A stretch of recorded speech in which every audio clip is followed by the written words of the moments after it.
오늘은요, 우리가 예수를 믿어야 되는, 믿을 수밖에 없는 두 가지 이유를 살펴보려고 합니다. 첫 번째는 합리적이어서 우린 예수를 믿다. 두 번째는 경험했기 때문에 믿는다. 합리적이어서 믿는다, 경험했기 때문에 믿는다. 먼저 우리는요, 합리적으로 사고를 할 수 있어서 예수를 믿습니다. 오늘 말씀 다시 한번 볼까요? 화면 보여주세요. 그 다음 장면. 우리 영어 성경으로 봤는데요, 어떻게 나옵니까? By faith we understand that the universe was formed at the God's command. 뭐라고 나오죠? 뭐라고? 믿음으로 우리는 온 우주가 하나님의 명령으로 만들어진 것을 이해할 수 있다. 뭐라고? 이해할 수 있대요. 우리가 이 세상이 하나님의 말씀으로 만들어진 것을 어떻게 이해할 수 있다고. 이 understand이라는 이 뜻은요, 이성적으로 우리가 이해했다는 그런 뜻이잖아요. 맞아요. 지금 히브리서 기자는요, 하나님께서 세상을 만드신 것을 이성적으로 이해해서 받아들이라, 그 말을 지금 하고 있는 겁니다. 어떻게 이게 가능한지 두 가지로 말씀드리려고 하는데요, 오해하지 마시기 바랍니다. 저는 지금 여러분에게 창조는 과학입니다, 그 얘기를 하는 것도 아니고요, 반대로 진화론은 과학이 아닙니다, 이런 얘기를 하려는 것도 아닙니다. 그럴 필요가 없다고 생각하고요, 저에게는 그럴 만한 과학적 지식도 없어요. 대신에 우리에게는 이 합리적 이성으로 빅뱅 이론의, 그러니까 진화론의 비합리적인 부분을 한번 살펴보고요, 또 한 번은 우리의 삶에 있는 어떤 진화론적 사고의 어떤 허구성, 비합리성을 한번 살펴보려고 합니다.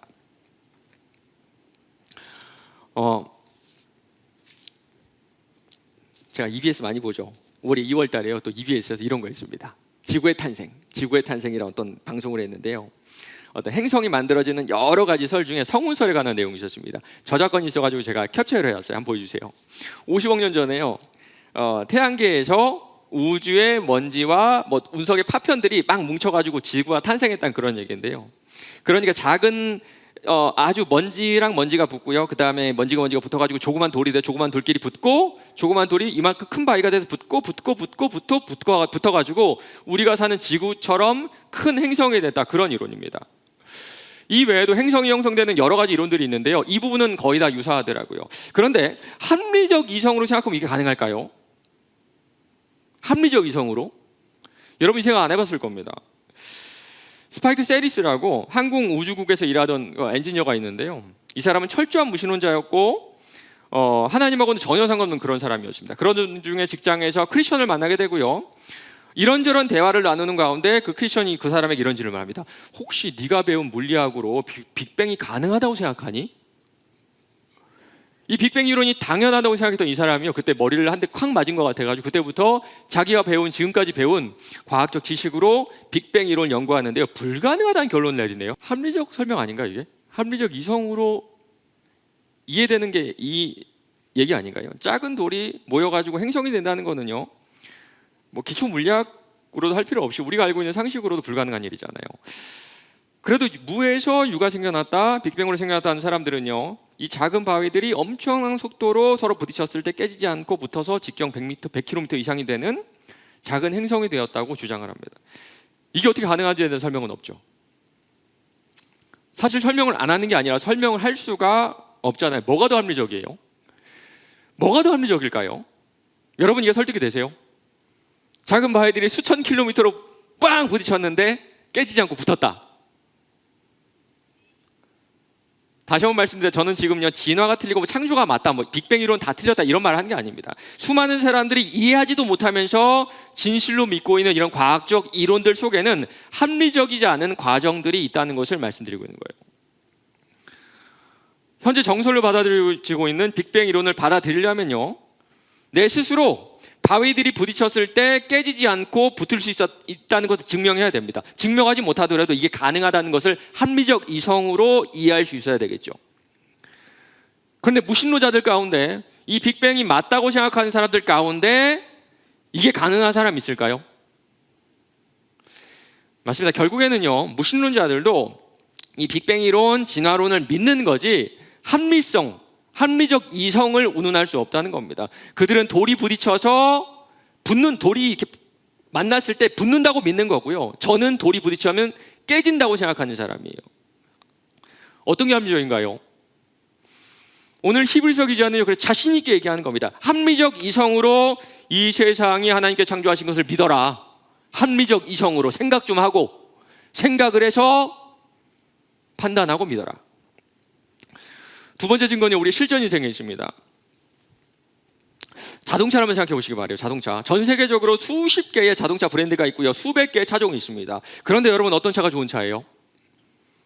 BMW, 벤츠? 맞아요. 그런 차가 좋은 차 많습니다. 그런데 그런 식의 좋은 차 말고요, 우리가 보편적으로 좋은 차라고 한다면요, 자동차라는 그 운송수단이 그 목적을 다할 때 우리가 좋은 차다라고 말할 겁니다. 잘 가고 잘 서고 안전하고.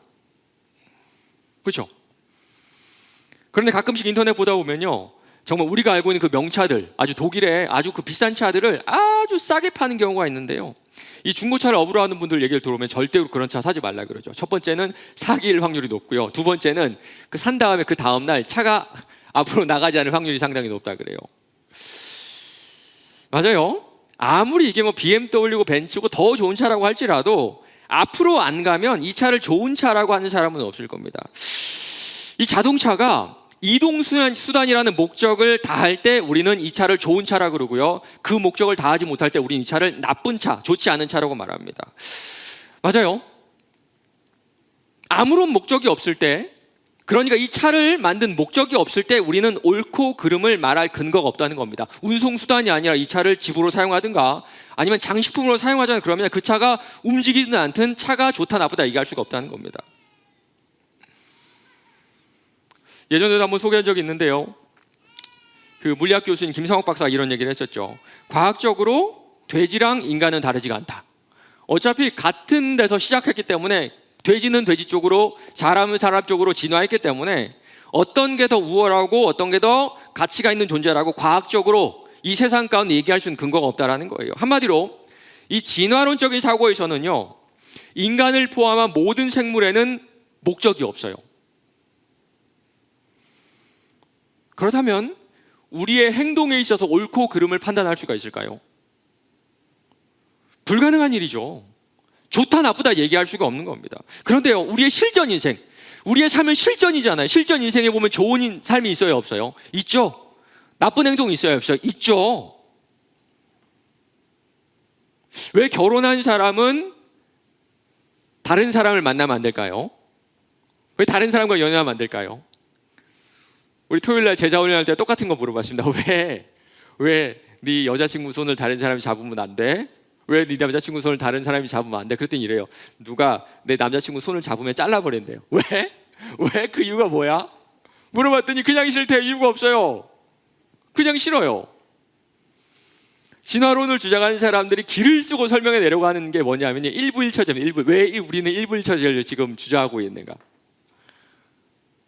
약육강식, 적자생존의 원칙이 지배하는 진화론에서는요, 일부일처제가 맞지 않습니다. 그런데 우리는요, 뭐 일부다처제 혹은 일처다부제는 말도 안 되고, 다른 사람이 내 아내, 내 남편의 손을 잡는 것도 싫어해요. 그렇죠? 내 남자친구의 손을 잡는 것도 잘라버리고 싶을 정도로 싫다 그러죠. 그리고 심지어는요, 내 일이 아니더라도 바람피는 사람들을 보면 이게 좋은 행동인지 나쁜 행동인지 여러분 판단이 돼야 한대요. 되죠. 심지어는요, 지구 반대편에 있는 정말 나랑 상관없는 사람이 뭐 불륜을 저질러서 그 아내가 뭐 가슴이 아파다, 그 남편이 어떤 뭐 피해를 입었다 그러면 우리는 괜히 화가 나기도 합니다. 인간이 아무런 목적 없이 우연히 발생했다고 믿는다면 이런 사고 자체가 불가능하다는 거예요. 그런데 실전 인생에서는 전 세계 모든 문화권을 아울러서 모두가 통용되는 옳고 그름의 행동이 있습니다. 이게 뭘까요? 우리 인간에게는 목적이 있다는 거예요. 우리는 목적을 가지고 지어졌다는 겁니다. 다시 3절 보기 바랍니다. 믿음으로 모든 세계가 하나님의 말씀으로 지어진 줄 우리가 아나니 보이는 것은 나타난 것으로 말미암아 된 것이 아니니라. 과학이 발전하면 할수록 그 지식으로 우리가 우주와 다른 문화권, 다른 사람들을 보면 볼수록 우리는 더 확실하게 이해할 수가 있습니다. 이 세상은 하나님께서 창조하셨구나. 우리가 하나님에 대한 믿음을 가지게 되면요, 우리는 훨씬 더 합리적이게 됩니다. 맹목적인 게 아니라 합리적. 그래서 우리 눈에 보이는 것뿐만 아니라 보이지 않는 것들, 그러니까 증명할 수도 없고 너무 과거의 일이라 소급할 수도 없는 그 일들을 하나님의 작품이다라고 우리가 합리적 이성으로 이해할 수가 있다는 거예요. 제가 우주 사진 하나 가져왔는데 한번 보여주세요. 너무 과학 수업 같은데. 예. 야, 이거 수십억 광년 떨어진 우주거든요. 이 광활한 우주를 보면서 옛날 사람들이 이렇게 노래했습니다. 하늘이 하나님의 영광을 선포하고 궁창이 그 하신 일을 나타내는도다. 이제 우리는 훨씬 더 크게 노래할 수가 있습니다. 우리가 가진 지식으로, 우리가 가진 이성으로 보이지 않는 하나님을 훨씬 더 크게 찬양할 수가 있어요. 맞습니다. 우리는요, 생각해서 믿을 수가 있어요. 이성을 가지고 있기 때문에, 합리적 이성을 가지고 있기 때문에 우리는 하나님을 understand, 이해할 수가 있는 겁니다. 두 번째는요, 우리가 주님을 믿는 이유는요, 개인적인 경험이 있어서 그래요. 우리 4절부터 나오는 아벨에 관해서 우리가 잘 아는 사건이 하나가 있죠. 하나님께서 가인과 아벨의 제사 중에 뭘 받으셨나요? 둘 다 똑같은 제사를 지냈는데, 네, 아벨의 제사는 받으시고 가인의 제사는 받지 않으셨습니다. 그 이유를 성경은 이렇게 말해요. 네가 선을 행하면 어찌 낯을 들지 못하겠느냐. 가인이 선을 행하지 않았기 때문이에요. 재물에 문제가 있었던 게 아니에요. 재물 자체는 아무런 문제가 없었는데요, 그 재물을 바치는 가인의 삶이, 평소의 삶이 문제였던 겁니다. 반대로 아벨은 어떨까요? 4절 봅시다. 믿음으로 아벨은 가인보다 더 나은 제사를 하나님께 드림으로 의로운 자라신 증거를 얻었으니, 물론 제사할 때 의롭다 하심을 받았지만 하나님은 실제로 그의 일상적인 삶을 보시고 아벨을 의롭다 여기셨던 거예요.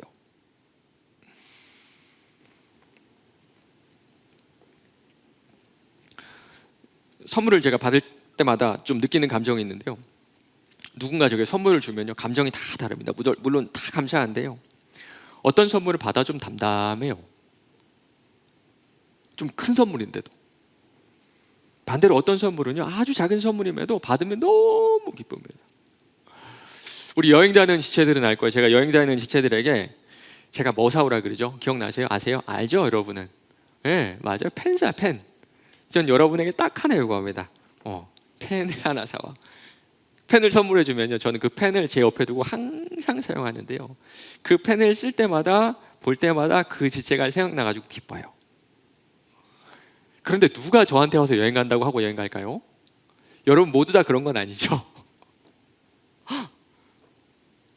누가 저한테 와가지고 목사님이 여행 가는데 뭘 사다 드릴까 얘기할까요? 그리고 제가 누구한테 야, 나 펜 하나만 사다 줘, 그런 얘기를 할까요? 맞습니다. 문제는요, 선물 아니에요. 문제는요, 재물 그 자체가 아닙니다. 평소에 하나님과 맺었던 그 개인적인 관계 때문에 하나님께서 가인이 아니라 아벨의 재물을 기쁘게 받으셨던 거예요. 에녹은 어떨까요? 5절에 나오죠. 죽음을 보지 않고 승천한 사람이 되어 옮겨지기 전에 이런 평가를 받습니다. 그는 옮겨지기 전에 하나님을 기쁘시게 하는 자라는 증거를 받았느니라. 하나님을 기쁘시게 하는 자, 하나님을 기쁘시게 하는 자. 에녹이 어떻게 하나님을 기쁘시게 했는지요, 창세기에 나옵니다. 에녹이 하나님과 동행하더니. 흔히 부부를 인생의 동반자라 그러죠. 동반자, 동거인이 아니라 동반자. 동반자는요, 동거인 이상의 의미를 가지고 있습니다. 같은 뜻을 가지고, 같은 삶의 방식을 가지고 세상을 살아나가는 그런 사람들. 맞습니다. 아벨도 에녹도 하나님과 같은 뜻을 가지고 같은 방식으로 세상을 살아나갔던 거예요. 우리 주님과 일상생활 가운데 아주 개인적이고 아주 깊은 관계를 맺고 살았어요.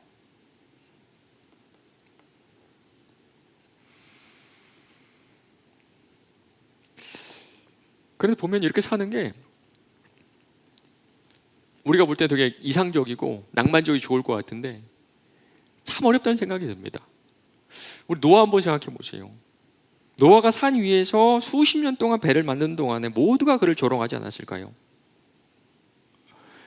예전에 제가 가르치던 아이가 중학생이었는데 학교에서 이런 발표를 했습니다. 주제가 이거였어요. 네가 가장 존경하는 사람. 그 아이가 뭐라는 줄 아세요? 아브라함이요. 학교에서. 여러분 못하죠? 여러분 혹시 대학교 발표 시간에 제일 존경하는 사람 노아요, 이거 할 수 있어요? 못하죠. 부끄러워서 못하죠. 회사도 그런 얘기 못하죠. 존경하는 사람이 누구예요? 저는 다윗을, 이런 얘기 못하죠, 여러분. 근데 그 아이는 했어요. 근데 어떻게 됐는 줄 아세요? 근데 그 아이가 저한테 와서 얘기하는데 다 맞는 말이에요. 노아는 뭐 아브라함은 성실했고 뭐 여러 가지 얘기했는데요, 다 조목조목 다 맞는 말이에요. 그런데 그 아이가 그런 한 학기 동안 애들한테 놀림 받았대요. 한 학기 동안. 선생님도 그 아이한테 가가지고 야, 그 아이 이름이 뭐 안 보겠죠? 지금 예배를? 예상이었는데 예상아, 그런 가상인물 말고 노아는 가짜, 그 아브라함 가짜니까 그냥 종교 안에 있는 그냥 이야기니까 그런 거 말고 현실에 있는 그런 사람으로 다시 준비해 이렇게 이 아이를 다그셨다 그래요. 아마 노아가 살던 시기에 노아는요 더 심한 취급을 당하지 않았을까요? 창세기 6장 5절입니다. 하나님께서 사람의 죄악이 세상에 가득함과 그의 마음으로 생각하는 모든 계획이 항상 악할 뿐임을 보시고, 그 악함이 얼마나 심했는지 6절에 이렇게 나옵니다. 땅 위에 사람 지으셨음을 한탄하사 마음에 근심하시고. 하나님이 슬픔을 느끼실 정도로 악한 세대. 원문을 보면 이게 무슨 뜻이냐면요, 하나님의 마음에 고통이 가득 채워졌다 그런 뜻입니다. 하나님의 마음에 고통으로 가득했다. 그런데 진짜 우리가 사는 세상이 딱 이렇지 않나요? 더 악하면 악했지 그 당시보다 덜 악하지는 않을 것 같습니다. 로이 존스라는 목사님이 이렇게 얘기했어요. 우리는 홍수 이전의 시대의 특징이 점점 더 많이 나타나는 추악한 시대에 살고 있습니다. 제가 늘 얘기하는데요, 늘 하는 말 있죠. 우리 시대를 대표하는 거 아파트 값이죠.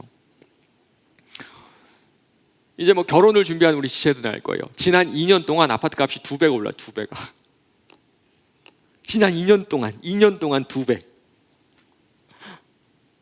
그럼 누가 좋을까요? 집 있는 사람은 좋겠죠. 집 있는 분들은 좋겠죠. 우와, 가만히 앉아서 불로소득 2억, 3억, 5억, 10억 받았죠. 그런데 한 가지 모르는 사실은요, 그 피해를 고스란히 본인들의 자녀들의 세대, 본인들의 손자, 손녀 세대들이 다 받는다는 겁니다. 그런데 여러분, 인터넷 열어보세요. 끊임없이 부동산 투자하라고요. 끊임없이 코인으로 얻은 불로소득을 찬양하고요. 끊임없이 복권과 같은 일확천금을 부추기죠. 이거 보면 여러분 어떤 생각 드세요? 아, 늦었다. 막 불안한 마음이 막 들죠. 인간의 탐욕을 부추기는 이 세상, 서로가 서로를 향해서 칼을 휘두르게 만든 이 세상, 정말 추악하지 않나요? 저는 이 아파트 값이 올랐다는 그 기사가 나올 때마다 정말 미안하죠, 구역질이 날 것 같아요. 아우, 이 약한 인간들. 저거 전부 다 자기 자식들이 돌려받을 텐데, 그 피눈물 자기 자식들이 다 흘려야 될 텐데, 지금 기성세대들은요 피켓 들고 나가 시위해야 돼요. 아파트 값 오르면 안 된다고 시위해야 돼요. 집 가진 사람들은 눈물 흘리면서 이런 세상이 되면 안 된다고 얘기해 줘야 됩니다. 근데 우리 시대에 그런 어른이 있나요? 여러분의 탐욕을 더 부추기죠. 빨리 집을 사. 조금이라도 더 빨리 사.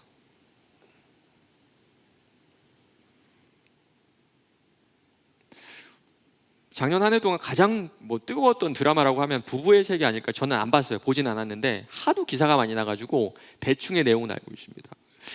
불륜에 대한 내용인데요, 이거 상당히 현실적인 내용입니다. 지금부터 6년 전에 불륜에 대한 통계가 나왔습니다. 서울신문 2015년 9월 13일자 기사입니다. 636만 명 국내 기혼 남녀 수의 서울신문 마크로밀 엠브레인의 여론조사 결과 드러난 간통 경험률 24.2%를 적용해 추산한 국내 불륜 인구 규모다. 설문에 응한 2,000명 중에 간통의 경험이 있는 사람이 무려 484명. 제가 볼 때는 사실 이거 최소치입니다. 최소치. 50대로 넘어가면요 무려 51.5%가 외도의 경험이 있습니다. 무려 2명 중에 1명이, 죄송합니다, 여러분의 부모님 나이대에 2명 중에 1명이 외도의 경험이 있다는 거예요. 그런데 이게 다가 아닙니다. 실제로 외도를 하지 않았더라도 사람 속에 외도를 하고 싶은 욕망이 있어요. 한편 외도를 하고 싶은 욕망이 있는 잠재적 외도군들은 배우자에 대한 미안함 54.7%를 실제 행동으로 옮기지 못한 가장 큰 이유로 꼽았다. 외도를 하기 싫은 게 아니라 그냥 내 아내한테 미안해서, 그 다음 이유는 돈이 좀 없어서, 그 다음 이유는 생활이 되지 않아서. 잠재적 외도군까지 합치면 우리나라의 그 마음속에 내 아내, 내 남편을 배신하고 외도하고 싶은 사람은 80%, 90%입니다. 이게 우리가 사는 세상이에요. 이게 우리가 사는 자랑스러운 대한민국. 땀 흘려 노력해서는 결코 내 집을 마련할 수 없고요, 부동산, 코인, 주식, 복권을 사서 일확천금을 가지라고 부추기고 그렇게 몰아가는 그런 시대. 50대 이후로는 2명 중에 1명은 외도하는 그런 시대. 그런 사람들은요, 이제 이런 시대를, 이런 상황을 인정할 뿐만 아니라 나도 그렇게 되고 싶다고 부러워해요. 지금 노아가 그런 세상에 살았던 겁니다. 그런데 노아가 어떻게 했는 줄 아세요? 7절 보시기 바랍니다. 이로 말미암아 세상을 정죄하고. 이런 세상을 정죄했어요. 이런 세상을 정죄했어요. 여러분도 이 세상을 정죄하셔야 됩니다. 여러분도 이 세상을 정죄하셔야 됩니다. 여러분도 이 세상을 정죄하셔야 돼요. 이 정죄하라는 말이 저주하라는 말이 아니라 이 세상이 가는 그 방향대로 따라가서는 안 된다는 그런 뜻입니다. 모든 사람이 이 세상을 따라갈 때 노아는 하늘을 바라보며 비와 햇빛과 계절의 변화를 바라보며 하나님의 계심을 알았던 거예요. 창세로부터 그의 보이지 아니한 것들, 곧 그의 영원하신 능력과 신성이 그가 만드신 만물에 분명히 보여 알려졌나니 그러므로 그들이 핑계하지 못할지니라. 기초 물리학을 배운 사람들은 그것도 필요 없습니다. 고등학교 과학 지식까지 배운 사람들은 빅뱅 이론 가운데 이해되지 않는 부분 여러분 스스로 연구할 줄 알아야 됩니다.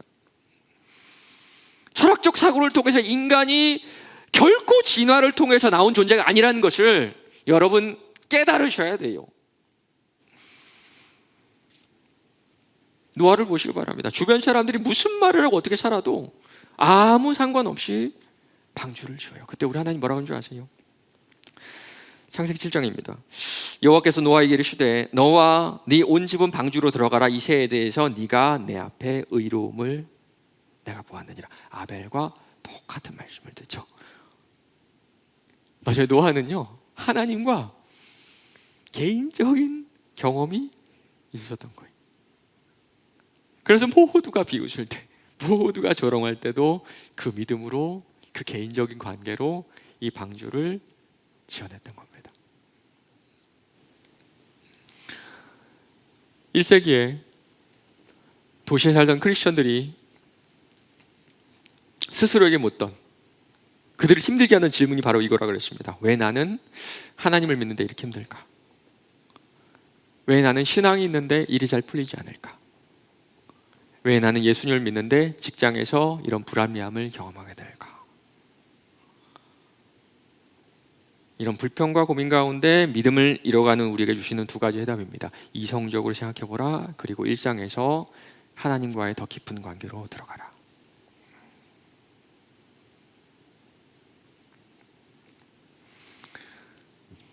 그리고 그렇게 해야 될 이유가 우리에게 있습니다. 하나님의 아들 예수가 우리를 위해 십자가에 달려 죽으셨다는 사실이에요. 노아의 가족 외에는 모두 다 물로 심판하신 이후에 하나님께서 노아에게 무지개를 보여주시죠. 얼마 전에 우리 리더들끼리 무지개가 떴을 때 단톡방에 사진 찍어서 올렸는데 한번 보여주실래요? 네, 참 멋있죠? 참 멋있죠? 그런데 여러분 무지개 언제 뜨는 줄 아세요? 비랑 햇빛이 만나는 접점에 무지개가 뜹니다. 특별히 비가 강하게 내리다가 멈추고 해가 얼굴을 내미는 그때 무지개가 보이죠. 십자가에서 하나님의 진노가 마치 폭풍처럼 예수에게 임했습니다. 하나님은 물론 모든 사람을 다 죽일 정도로 죄를 미워하시는 분이기 때문에 죄로 가득한 이 세상을 더 이상 참으실 수가 없었던 거예요. 우리가 받아 마땅한 그 죽음, 우리가 받아 마땅한 그 하나님의 진노, 그러나 그 진노가 우리가 아니라 예수 그리스도에게 모두 다 부어졌던 겁니다. 죄를 심판하시지만 동시에 우리를 사랑하시는 그 접점을 무지개로 약속하시고 십자가로 우리에게 보여주셨던 거예요. 우리가 이 사실을 합리적 이성으로 이해한다면 우리에게 요구되는 것은 2가지입니다. 믿음이 없이는 하나님을 기쁘시하지 못하나니 하나님께 나아가는 자는 반드시 그가 하신 것과 또한 그가 자기를 찾는 자들에게 상 주시는 이심을 믿어야 할지니라. 먼저 그가 계신 것, 그가 계신 것. 우리 하나님은요, 우리한테 큰 거 바라지 않으세요. 뭐 이거 해라 저거 해라, 나를 위해 헌신해라, 봉사해라, 헌금해라, 그런 거 요구하지 않으세요. 그죠? 여러분 인생의 모든 순간에 하나님이 살아계신다, 하나님이 살아계신다, 하나님이 살아계시고 그 하나님이 나와 함께 계신다는 그 고백, 그거 하나만으로 우리 주님은 기뻐하세요. 두 번째는요, 자기를 찾는 자들에게 상 주시는 분이라는 걸 여러분 꼭 믿으시기 바랍니다. 얼마 전에 톰 라이트라는 신학자가 이런 설교를 했습니다. 코로나로 모든 것이 다 사라지고 없어져서 바닥이 드러나는 이 시기에 그래도 우리를 움직이게 하는 자원이 무엇인지 드러난다. 이 어려운 시기에 여러분을 움직이게 하는 그 원동력이 뭔가요? 여러분을 살게 하는 그 힘이 뭐예요? 그 자원이 우리 주님이라면 여러분 기뻐하시기 바랍니다. 그가 갚아주세요. 그가 분명히 우리가 생각지도 기대하지도 상상하지도 못했던 그 모습으로 우리 인생 가운데 갚아주세요. 그분이 바로 우리 하나님이세요.